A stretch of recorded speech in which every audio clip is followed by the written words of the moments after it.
Head back home, you penniless, unemployed hag. What's the scam with you tagging along on this trip, Gretties? My disappointment in my family was as predictable as ever. Well, I'll give them a taste of their own medicine. While reveling in some solitary moments away from their company, I resolved to take matters into my own hands. Just then, my brother's voice chimed in on the phone. Hey, what's going on, sis? What have you done? My name's Lucy, a 30-year-old office worker, and for the past 3 years, I've been with someone special, Alan. He's a genuine gentleman who not only treats me with kindness but deeply cares for me. We first crossed paths in college. He was my senior, and I often turned to him for advice on work or personal matters. He always listened intently and offered wise counsel. As we transitioned into the working world, we kept in touch, meeting regularly. Then, one day, he confessed his feelings and we embarked on a relationship. Since then, our journey together has been blissful, filled with shared moments and dreams of a future together. Then came the day when Alan popped the question, Lucy, I want to spend the rest of my life by your side. Will you marry me? Yes, we both agreed, and the decision to tie the knot was made. Swiftly, we shared the news with our families. Nice to meet you, I'm Lucy. I introduced myself warmly. Oh, so we finally meet. Alan has talked a lot about you, his mother exclaimed with a smile. You're just as lovely as he described, I replied, feeling a hint of shyness. Don't sell yourself short. Come on in, make yourself at home, she insisted kindly. Thank you, I said gratefully. Alan had lost his father a few years back, leaving only his mother in the family home. I was anxious about meeting her, but she greeted me with open arms. Over tea and snacks, we engaged in a delightful conversation, easing any worries I had about fitting into the family. Lucy, you're truly a remarkable person. I couldn't be happier that you'll be joining Alan as his wife, my mother-in-law to be praised, her kind words catching me off guard and leaving me slightly flustered. I'm eagerly anticipating your wedding. Take care, Mom. Thank you for today, I replied, bidding her farewell. As our meeting concluded on a positive note, a sense of relief washed over me. However, the thought of introducing Alan to my own family immediately dampened my spirits. The truth is, I've never been particularly fond of my own family. The root of this issue stems from the way my parents treated me throughout my childhood. Both of them were star athletes. Mom excelled in track and field, while Dad dominated the soccer field. Their athletic prowess earned them scholarships to college, and naturally, they expected the same level of athletic achievement from their children. Unfortunately, I didn't possess the same athletic talents they did. Despite their efforts to nurture my sporting abilities by enrolling me in various activities like basketball, swimming, table tennis, and even figure skating, I remained average at best. It was evident that my parents were disappointed by my lack of athletic prowess. Then came the arrival of my younger brother Kyle. With aspirations of having a son, my parents eagerly enrolled him in sports as well. It turned out that Kyle had a natural talent for soccer. When the local youth coach praised his abilities, my parents were overjoyed and redirected all their attention towards him. Kyle is truly exceptional. He's something truly special, they would gush, their words implying my inadequacy. It seemed as though it was nothing more than a disappointment in their eyes. They lavished Kyle with attention and neglected me, even as I progressed through middle and high school.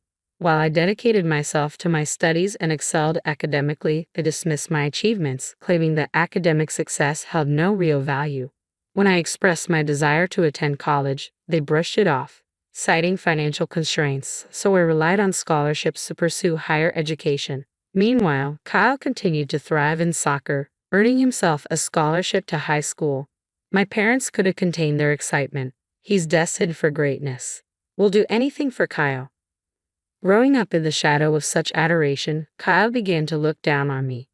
Lucy, you're such a failure and a curse. Even Mom and Dad can't stand you. If you weren't around, they could invest all their resources in me. You're just dragging us down. Kyle's hurtful words were a regular occurrence, and my parents never intervened to correct him. You truly are a burden. Spending money on you is just a waste, echoed their sentiment, further crushing my already fragile self-esteem. Despite managing to secure admission to a decent college and landing a job at a reputable company, my sense of worth remained battered, perpetually overshadowed by Kyle's accomplishments. He effortlessly earned yet another soccer scholarship for college, and my parents beamed with pride. Meanwhile, I was struggling to make ends meet. burdened by student loan debt. While Kyle continued to bask in the warmth of parental affection, living at home, pursuing his education, and indulging in soccer, the road to professional success proved arduous. Eventually, Kyle's dreams of going pro fizzled out, and he had to settle for a regular job. Yet my parents remained steadfast in their pride, and Kyle continued to enjoy the comforts of home, content in his own bubble. Every Christmas, when our extended family gathered, my parents insisted on my presence. They would introduce me as their disappointing daughter while lavishing praise upon Kyle, their pride and joy. But Lucy is thriving, she has a stable job, relatives would interject. No, no, Kyle is far more impressive, my parents would dismiss their comments, leaving me disheartened each time. It became a pattern. My family's consistent favoritism towards my brother, their disregard for my achievements. Eventually, I stopped attending these gatherings altogether. I avoided family events and hesitated to introduce my fiancé to them, knowing how they would treat him. Despite being aware of my family's attitude, Alan insisted on a family meeting. So, after years of avoidance, I made the decision to return home. I called my mom to share the news. What? No, how have you been? Or it's been too long. Her response was devoid of warmth or interest, a stark reminder of how little I mattered in their eyes, even after all this time. It's been years since you reached out. What's the matter now? My mom's voice came through, devoid of any warmth. Well, I'm getting married, and my fiancé wants to meet the family. Could we arrange that? I stuttered nervously. Why bother with all that hassle? Just tie the knot and be done with it. Her response was disappointingly cold. Just as I was processing her words, Kyle's voice cut in. Mom, who are you talking to? He inquired. It's Lucy. She's talking about having a family meeting because she's getting married. Really?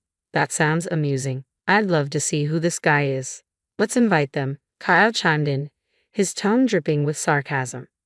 Fine, if Kyle insists, my mom relented, her tone lacking enthusiasm. All right, you can come for the meeting, she added, a hint of obligation in her voice. After overhearing their conversation, I felt a whirlwind of emotions. Despite their lukewarm invitation, I reasoned that they did express some desire to see me. So, on my next day off, I made the decision to visit my family. Just be prepared for the worst. They might not treat you well, Alan cautioned me. Yeah, I understand. But from that brief phone call, it sounds like you have quite the family dynamic, I replied, trying to lighten the mood. This isn't a laughing matter. I've had my fair share of struggles with them, Alan reminded me solemnly. I insist on meeting your family before we tie the knot. We'll keep it brief, all right? I urged Alan as we drove to my family home. Upon arriving, we rang the doorbell, but no one answered. Resorting to my key, I let us in. As we entered the living room, I was taken aback to find my family seated on the sofa. What surprised me even more was the presence of an unfamiliar young woman. Deciding to start with a simple greeting, I spoke up. Hello, everyone. It's been a while. This is my fiancé, Alan. Pleasure to meet you all. I introduced Alan, prompting my family's gaze to shift towards him. Well, I half expected Lucy to bring home some dull, unremarkable fellow, but you seem all right, Kyle remarked crudely, eliciting an awkward chuckle from Alan. Kyle, who's the woman next to you? Your girlfriend? I couldn't hide my irritation at Kyle for bringing an unexpected guest to our pre-planned family gathering. But Kyle's response caught me off guard.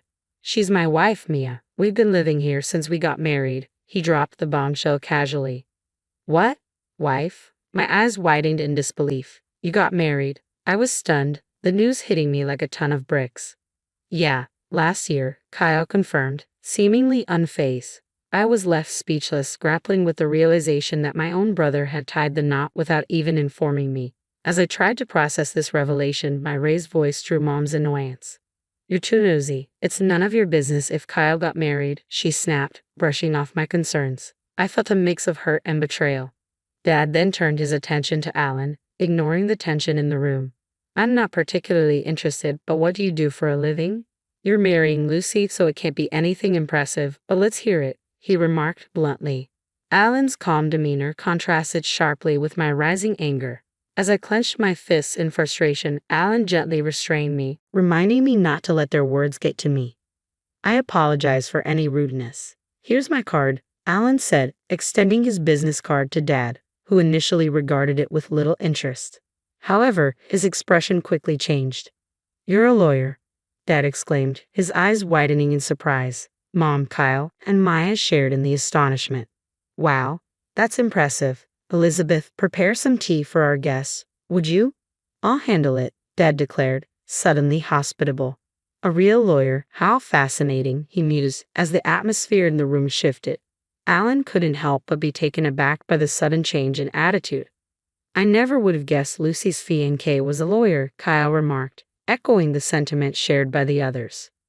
"Does that mean you make a lot of money? Maybe you can buy me a designer bag for my birthday," Maya chimed in, her audacity leaving me speechless. It was astonishing that she would make such requests to Alan upon their first meeting.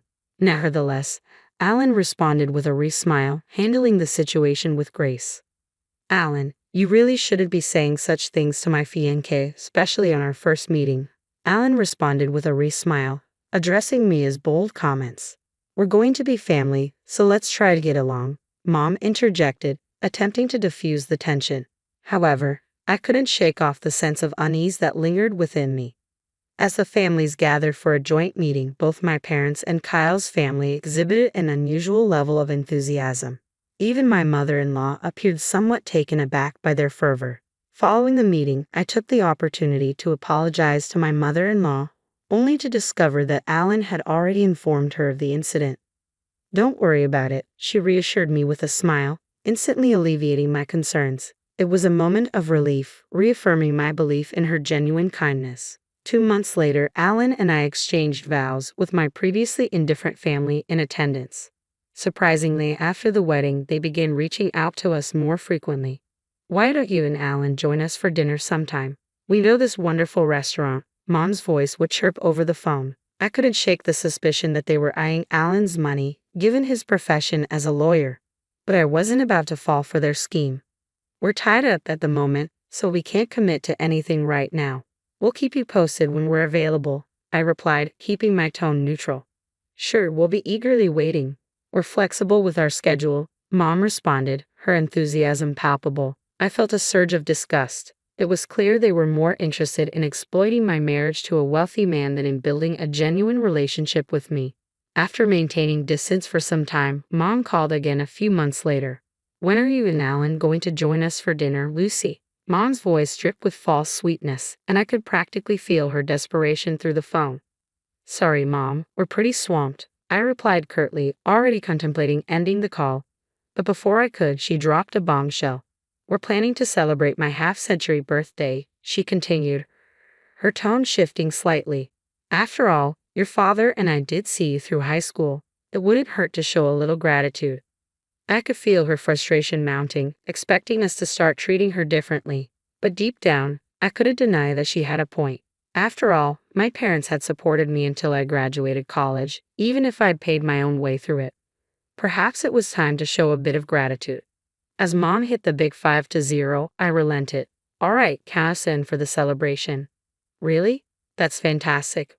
We're actually planning a family trip, so it'll be perfect for all of us to spend time together." "A family vacation, huh?" I mused, not entirely enthusiastic about the idea. But then I realized it could be an opportunity to enjoy some quality time alone with Alan. When I brought up the idea to Alan, he was on board, so we decided to join the family trip. Mom's reaction was pure excitement. "Could you handle the reservations? I'll send you a bunch of URLs for hotels and plans," Mom requested eagerly. "What?" Mom inundated me with URLs, all pointing to luxury hotels and high-end restaurants. I couldn't help but feel irked by their extravagance, but I reasoned that this might be a one-time indulgence. Reluctantly, I checked out the links and proceeded with the bookings. When I called Mom to confirm the reservations, her joy was palpable. "I can't wait, thank you so much," she exclaimed, brimming with excitement. At last, the long-awaited day for our half-century family vacation had arrived, and our destination was sunny Florida. Excitement filled the air as we boarded the plane, with everyone in high spirits. Both my parents and Kyle, along with his partner, seemed to be thoroughly enjoying themselves. On touchdown, Alan and I made it clear to the family that we intended to explore on our own. Despite their attempts to persuade us to join them for souvenir shopping, we managed to gracefully evade the invitation and set off on our own adventure. We arranged to reconvene for dinner at the upscale restaurant we had reserved. As Alan and I wandered the city, taking in its sights and sounds, time seemed to slip away effortlessly. Eventually, we made our way to the fancy restaurant where our parents and Kyle's family were already waiting. "You're late," Mom chimed in sharply as we approached.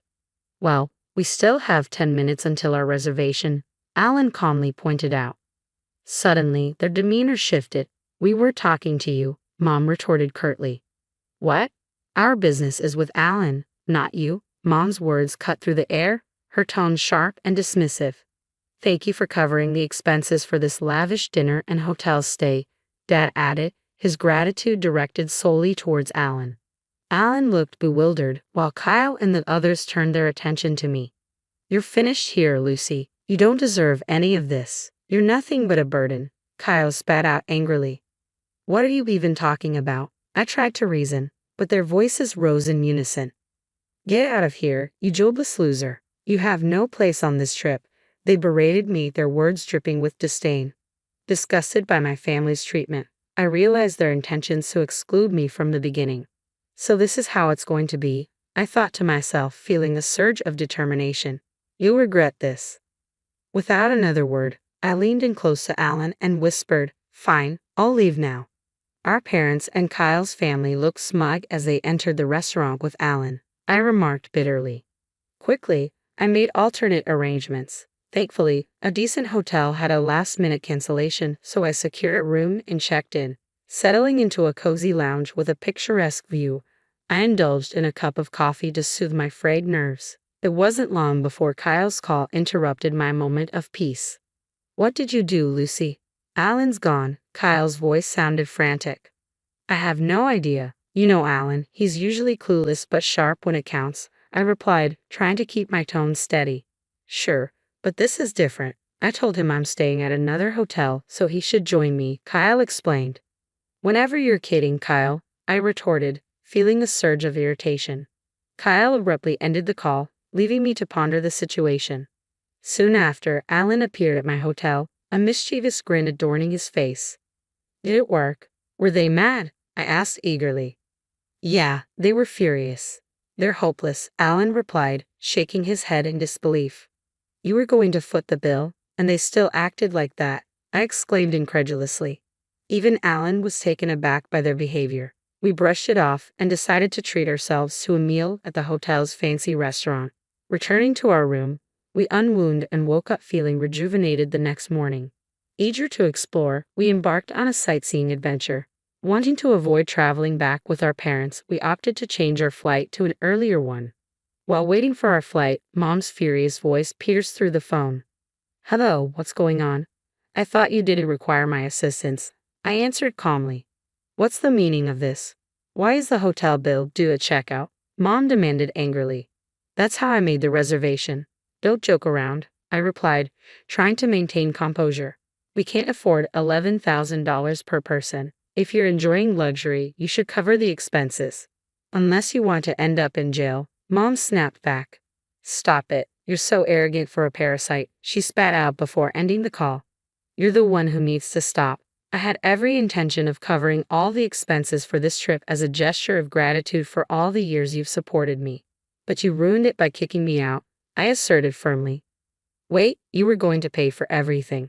Mom's voice wavered with disbelief. "That's exactly what I've been trying to tell you," I affirmed. "There's no way you could afford something like that," Mom countered skeptically. "Don't underestimate me. I work at the headquarters of a major corporation and hold a managerial position. I earn significantly more than Dad and have substantial savings," I explained calmly.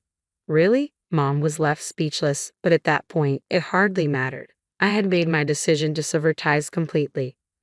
"I have to board the plane now, so goodbye," I stated, ending the conversation abruptly. "Wait, hold on," I muttered before swiftly ending the call and blocking all their numbers. Fortunately, they were unaware of our address or workplaces, preventing any unexpected visits. However, my Nave family made a reckless move by storming the law firm listed on Alan's business card. Their disruptive behavior led to chaos, with Kyle even causing damage to office equipment, resulting in their arrest. After indulging in an extravagant family trip, They now face the consequences of their actions, hefty damages and fines to pay. Dad and Kyle were subsequently terminated from their jobs, and now they all struggle to make ends meet with part-time employment, trapped in a cycle of poverty and constant conflict. It's a stark lesson in be what you sow. On the other hand, Alan and I continue to lead a contented life. I'm overjoyed to announce that I'm expecting, and we recently welcomed our beautiful daughter into the world, celebrating the momentous occasion with my supportive mother-in-law. Moving forward, I intend to cherish my true family, Alan, my mother-in-law, and our daughter, and embrace a life filled with happiness and fulfillment.